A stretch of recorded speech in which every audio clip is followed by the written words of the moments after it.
Le peur qu'on expose tes défauts, c'est le propre des gros orgueilleux. Il y a des personnes là, ils ne veulent jamais qu'on dise qu'eux ont des problèmes. Eux, ils sont toujours bien. Donc, comme ils ont peur, ils ne veulent pas qu'on expose leurs défauts, ils préfèrent ne pas s'engager parce qu'ils veulent toujours avoir bonne conscience. Parce que tu dois le savoir, c'est quand tu te maries qu'on te révèle qui tu es réellement. Le gars là, même un jour, il te parle même là. Toi-même, quand tu te laves pendant 3 jours, c'est dans ta tête toujours. Ça veut dire on te parle, c'est que toi-même, tes parents t'ont jamais dit là. C'est dans le mariage, on va te dire ça. Donc, si tu n'es pas prêt et prête pour accepter certaines choses, c'est pas la peine de te marier. T'as compris? Donc, si toi, tu es trop fier de toi, tu veux pas qu'on te parle des choses ou bien tant, c'est aussi un blocage qui fait que les gens n'arrivent pas à se marier. Et le dernier point, c'est des personnes qui veulent toujours dominer et ne veulent pas qu'on les contredise. Moi, j'ai dit, c'est moi qui ai dit. C'est moi, je suis le chef. Un point, c'est un point. Toi, tu n'as pas marié un mari, tu veux de marier un dictateur.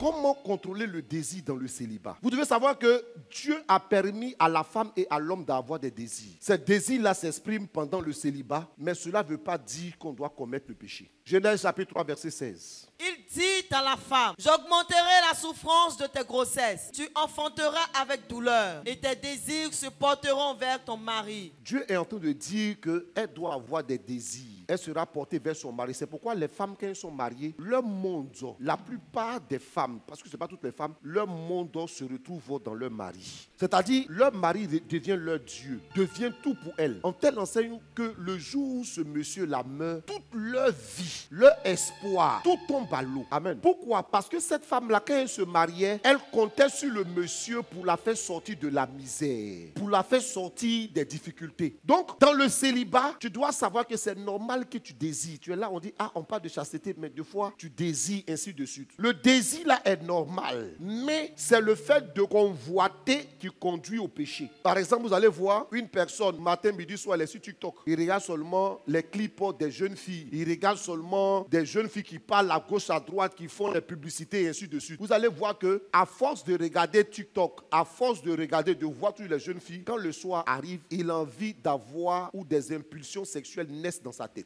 Et beaucoup de personnes, leurs désirs ne sont pas canalisés parce que eux-mêmes là, à force de convoiter, le diable te présente ça comme un plateau. Et vous devez savoir que dans le célibat, avant le mariage, c'est normal que le désir naisse. Le désir naît pour te dire que tu es appelé à une vie maritale. Tu es appelé parce que je veux que tu puisses être une source de multiplication et de création de vie. Maintenant, comment gérer ça? C'est de s'accrocher et de s'attacher à Dieu. Deuxième des choses, c'est de fermer toutes les portes de convoitise. Amen. Matin, midi, soir, je suis en train de regarder TikTok là, c'est par rapport à quoi? C'est même pas pour évangéliser ou même pour faire vidéo pour évangéliser. Hein. Tu regardes sur mon petit riz, sur ma...